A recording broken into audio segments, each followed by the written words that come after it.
Olá, bom dia, muito bom dia para você que acordou ligadinho, grudadinho com a gente aqui na TV Horizonte. Que alegria entrar aí na sua casa logo cedinho para juntos começarmos essa quarta-feira, dia 27 de janeiro, te atualizando sobre tudo que você vai conferir na programação da TV Horizonte. Forte não é aquele que nunca cai, mas sim aquele que sempre consegue se levantar. Até os mais fortes fracassam. Os mais jovens ficam cansados também.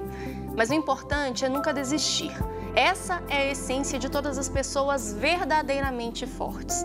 Ao longo da vida, muitas pessoas vão tentar te desencorajar e esgotar a sua força. Mas nem perde tempo com elas. Procure a companhia daquelas que te dão valor por aquilo que você é e não pelas coisas que você tem. E busque força naquele que nunca nos desampara.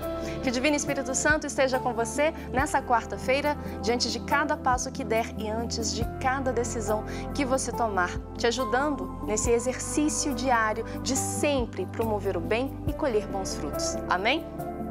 Vamos começar o dia, então, muito bem informados. Síria Caixeta já está com a gente para falar os destaques do jornalismo da TVH nessa quarta-feira. Bom dia, Si! Bom dia para você, Vá. Bom dia para todos que nos acompanham nesta manhã. Olha só, Vanessa, daqui a pouquinho, 8h30 da manhã, como você disse, vamos ter o Horizonte Notícia, o HN, né? E hoje nós vamos destacar que a Prefeitura de Belo Horizonte amplia o atendimento psicológico à população durante a pandemia. Muitas pessoas em casa, muitas pessoas passando por problemas de saúde mental e precisando, portanto, desse apoio, desse atendimento, e a Prefeitura ampliou. Nós vamos falar também que um laboratório afirma que vacina é eficaz contra as novas variantes da Covid-19. Sim, um assunto que tem gerado muitas dúvidas entre toda a população.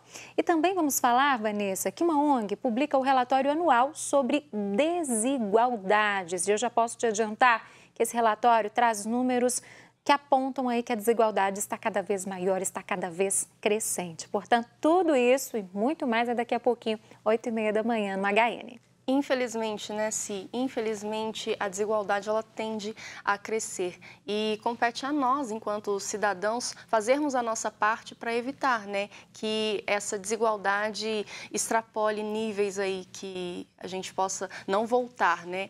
E, Síria, tem mais um capítulo dessa novela, já virou uma novela, né? De abre comércio, fecha comércio aqui na capital. O juiz Wallner, ele publicou uma nova decisão que reabre o comércio aqui na capital? A gente que cobra, a gente que leva informação para as pessoas, a gente fica até perdida às vezes, né, Vanessa? A gente falava isso hoje pela manhã, né, aqui nos bastidores.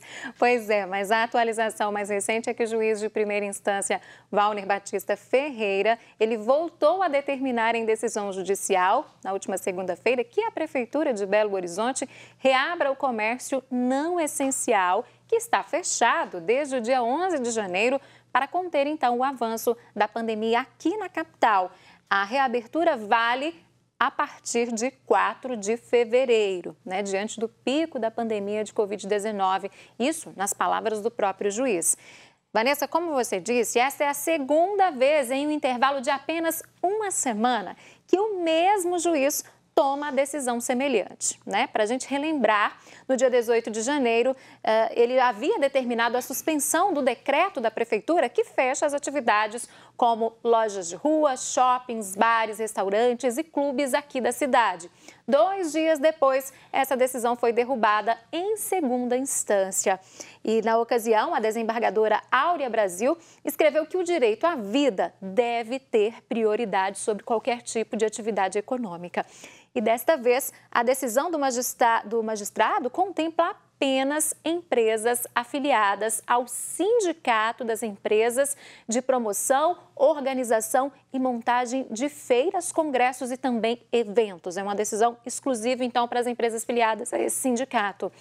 E a Prefeitura de Belo Horizonte informou que já recorreu desta nova decisão de primeira instância. Então, essa data seria, até então, é 4 de fevereiro, mas a gente sabe, né, Vanessa, que até lá muita coisa pode mudar e a gente vai sempre atualizar o nosso telespectador aqui sobre, como você disse, essa novela de abre e fecha o comércio aqui na capital. Exatamente, Síria. Pode ser que amanhã a Síria venha aqui e já dê a notícia falando que não vai abrir. Enfim, vamos ver, né? Vamos esperar cenas dos próximos capítulos. E hoje tem dose dupla de você aqui na TV Horizonte, né? Pra você. E hoje recebe um convidado muito especial. Quarta-feira, né, Vanessa? Quarta-feira tem o HN 8h30 e 2h30 da tarde tem o Pra Você. Hoje a gente vai conversar com o bispo nomeado para a Arquidiocese de Belo Horizonte, Dom Júlio, Monsenhor, né? Que vai ser a partir do dia 13 de fevereiro, nosso Dom Bispo Auxiliar Júlio César Moreira. Dia 13 de fevereiro é a ordenação episcopal, ele que é natural do Ceará e mora em Brasília atualmente, está em Sobradinho, em Brasília, e vai participar hoje com a gente para contar um pouco da trajetória dele, né, das expectativas do trabalho aqui na Arquidiocese de Belo Horizonte. Então, o programa é ao vivo aqui na TV Horizonte, às 2h30 da tarde, e eu espero todo mundo, vá. Ai, que maravilha, viu? Dose dupla de Círia Caixeta na TV Horizonte hoje. Muito obrigada, Si. Excelentes programas para você. Um beijo para você e eu volto então 8h30 da manhã com Horizonte Notícia. Até lá. Isso aí, Horizonte Notícia está coladinho aqui com o Bom Dia. Bom, a gente já ficou informado e agora chegou a hora da gente saber como que fica a previsão do tempo em algumas cidades aqui de Minas.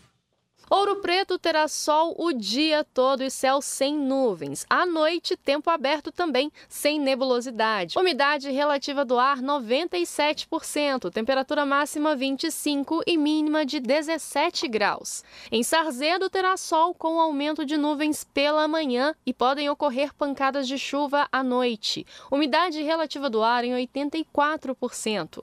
Máxima de 29 e mínima de 19 graus. Já em Araxá, amanhece com sol, mas haverá aumento de nuvens também pela manhã. Pancadas de chuva à tarde. Umidade relativa do ar em 95%. Temperatura máxima de 26 e mínima de 19 graus. E atenção, padres, administradores paroquiais e capelães, todos vocês são convidados a responder o questionário referente ao ano 2020 da Santa Sé até o dia 26 de fevereiro. Esse questionário ele vai fornecer os dados básicos para as estatísticas anuais da Santa Sé, do SERES e da Arquidiocese aqui de BH. Os dados solicitados eles estão em conformidade com o questionário estatístico anual 2020 da Santa Sé e vão auxiliar em uma maior e uma melhor compreensão e dimensão dos desafios e frutos da missão evangelizadora da Arquidiocese. Mais informações no site arquidiocesebh.org.br. Aqui na TV Horizonte tem esporte, tem artesanato, tem cultura, saúde e o mais bacana é que você pode acompanhar tudo isso e muito mais o que acontece aqui na TVH pelo aplicativo Rede Catedral, pelo site da TV Horizonte, que é o tvhorizonte.com.br e também pelo canal da TV Horizonte lá no YouTube, youtube.com/TV Horizonte. Ou seja, desculpa, você não tem para não ficar por dentro de tudo que acontece aqui na TV de Nossa Senhora da Piedade, né? E desculpas você também não tem para não acompanhar o Manhã da Piedade, que chega daqui a pouquinho, 10 da manhã. A maravilhosa Ana Elisiário já está comigo aqui. Ana, vamos falar pro pessoal o que a gente vai abordar hoje no Manhã da Piedade? Bom dia. Bom dia, Vá. Vamos sim. Hoje no Manhã da Piedade a gente vai falar de um tema super importante, saúde, verão e doenças oculares. Você sabia que agora no verão, Vá, é a época assim, que aparece mais doenças nos olhos? Sério? Sério. Será que é o tempo seco que promove isso? A gente vai descobrir. A gente vai descobrir aí, uma oftalmologista vai explicar pra gente um pouquinho disso. Por que o verão mesmo, né, é essa época bem propícia para o crescimento de casos de infecções e alergias oculares, né? Ela vai falar também quais são as doenças mais comuns nessa época do ano, como que a gente pode cuidar e se tem como prevenir, né, Vá? Com certeza, né? Porque é o que a gente sempre fala, antes prevenir do que remediar, né? Exatamente. E a informação é o principal caminho aí para prevenção. Exatamente. E hoje a gente vai ter também artesanato com a Camila. Ela vai ensinar a fazer um quadro de família. É uma coisa muito bonitinha, gente. Vocês têm que acompanhar. E ela também vai falar um pouco sobre design, decoração, essa montagem aí da sala, qual o lugar que a gente pode pôr cada coisa, como que a gente pode falar sobre decoração, né, Vai? Exatamente. Você gosta muito de decoração, que eu sei. Gosto e gosto, assim, com força. Porque eu acho que ali na decoração você consegue criar ambientes diferentes sem ter que gastar muito dinheiro, sabe? Uma coisa que a gente sempre fala, né, Ana, é que as pessoas têm a ideia de que decoração envolve colocar a mão no bolso e, assim, gastar rios e rios de dinheiro. Mas não, o Instagram tá aí, muitos perfis no Instagram estão aí para mostrar que a gente consegue deixar um ambiente aconchegante, um ambiente muito bonito, esteticamente falando, sem gastar muito.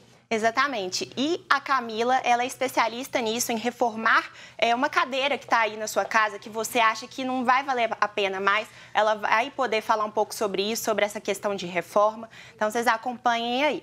A gente também vai falar hoje sobre upcycling. Já ouviu falar, Vá? Não, e já estou sentindo que eu vou ter dificuldade para falar esse nome. Upcycling, difícil mesmo. São termos, assim, hoje que a gente está tendo um pouquinho de dificuldade de falar. Mas o upcycling, né, é uma moda um pouco consciente e sustentável.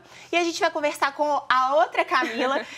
Ela tem uma loja que faz crochê nesse estilo de upcycling. Ela vai explicar um pouquinho. Então, vocês acompanhem aí o Manhã da Piedade, 10 horas, que vocês vão saber o que é esse upcycling. Muito bacana. E acompanhe para ver se eu vou falar direitinho upcycling. Aí, tá vendo? Não vai sair. Na hora vai sair, se Deus quiser. Em nome de Jesus vai sair. Vai dar certinho. Anitta, muito obrigada. Nosso cotovelinho. Tchau, excelente gente, programa. Bom dia. Bom, e essa semana, gente, saindo, né, de um assunto mais tranquilo, vamos falar de um assunto bem difícil. Essa semana completaram-se 2 anos do rompimento da barragem em Brumadinho. A data foi marcada pelo Pacto dos Atingidos, que é um documento que denuncia a tragédia do rompimento da barragem de rejeitos da Vale e o impacto desse rompimento na vida de atingidos de toda a bacia do Rio Paraopeba. Fotos e letras marcantes reunidas na publicação organizada pela região episcopal Nossa Senhora do Rosário, parceria com organizações da igreja. O pacto é um documento construído por diferentes mãos e diferentes atingidos e comunidades. Então, é um resultado de muito trabalho, muita dor, né, dos familiares das vítimas, mas também de agricultores, de lideranças comunitárias indígenas, quilombolas, da zona rural e da zona urbana, que reuniram e sistematizaram ali diversos impactos, diversos danos ao longo de toda a bacia do Paraopeba para fazer essa denúncia de maneira coletiva e mostrar toda a diversidade do crime da Vale, que é um crime continuado. Durante o momento celebrativo, foram acesas 272 velas representando as vítimas. Comunidades indígenas e quilombolas denunciam os crimes socioambientais que ocorreram com o rompimento da barragem. Uma muda de girassol foi plantada em sinal de esperança. A publicação do Pacto dos Atingidos retrata muito bem esses 2 anos de tragédia aqui em Córrego do Feijão.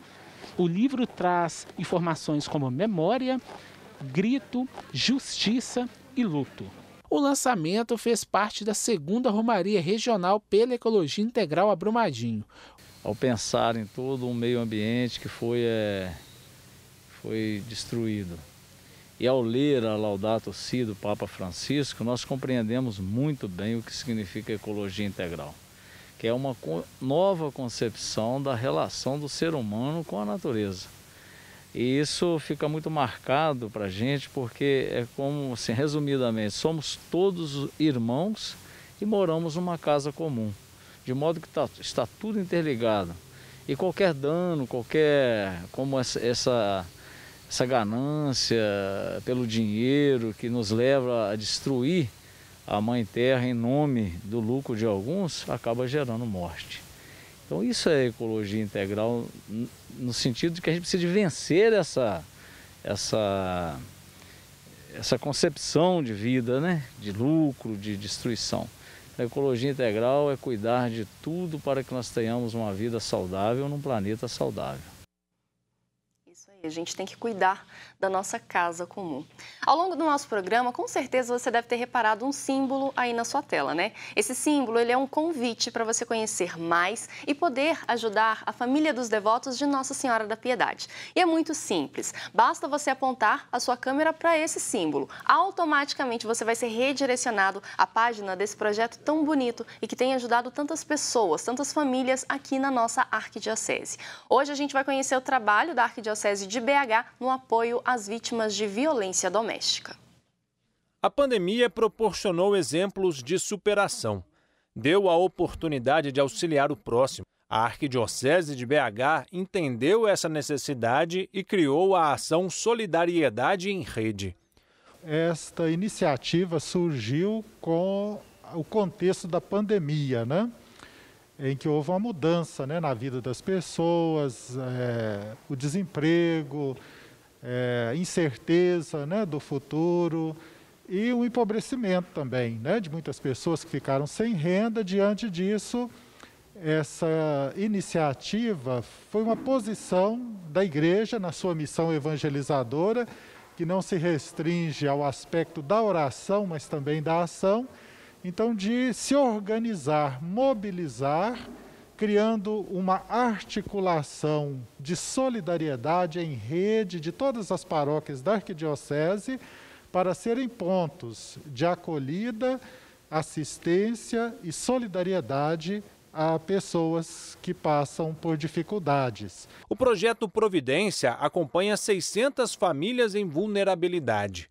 Com o tempo, foi evidenciada a necessidade de olhar para outro fator gerado com a pandemia, a violência doméstica. A partir da entrega das cestas básicas, sobretudo no projeto Providência, que é ligado ao Vicariato e à Providence, nós percebemos um aumento do número de violência contra mulheres e contra criança e adolescente.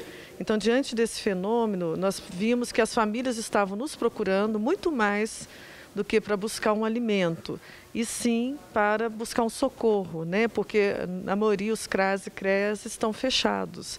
Então, o projeto Providência tem sido um solo seguro de socorro para essas famílias. Dados do Disque 100 apontam que entre março e junho houve aumento de 59% nas denúncias de maus tratos contra idosos, se comparado com o mesmo período do ano passado. Minas Gerais é o segundo estado com mais registros. O feminicídio durante a pandemia também chama a atenção. A cada 9 horas, uma mulher morreu no país. Nós vivemos numa sociedade onde a cultura da violência faz parte por séculos. Nós precisamos de romper. É importante que na família haja diálogo, que a gente aprenda a conviver de uma forma diferente. Muitas vezes nas relações violentas há afeto. Mas nós podemos, né, demonstrar esse afeto de uma forma diferente, que é através do diálogo. Então, há muitas relações patológicas. Então, a gente precisa de olhar de fora para essa realidade e tentar fazer diferente, possibilitando um diálogo, uma conversa. As paróquias foram instruídas a orientar e estimular denúncias, não só por quem sofre a violência, mas por todos que tenham conhecimento dela. Basta ligar para o Disque 100 ou enviar o WhatsApp para 31 99656 5008. Um importante trabalho. O Bom Dia de hoje fica por aqui, mas amanhã a gente tem um encontro marcado. 8 da manhã estarei aqui para te desejar muita luz e muitas bênçãos para o seu dia. Que o Espírito Santo esteja com você ao longo dessa quarta-feira, zelando pelo seu bem. E a gente se encontra amanhã, hein? 8 da matina, é claro que eu te espero. E logo mais, 10 horas, Manhã da Piedade. Beijo grande, fiquem com Deus e até lá. Tchau!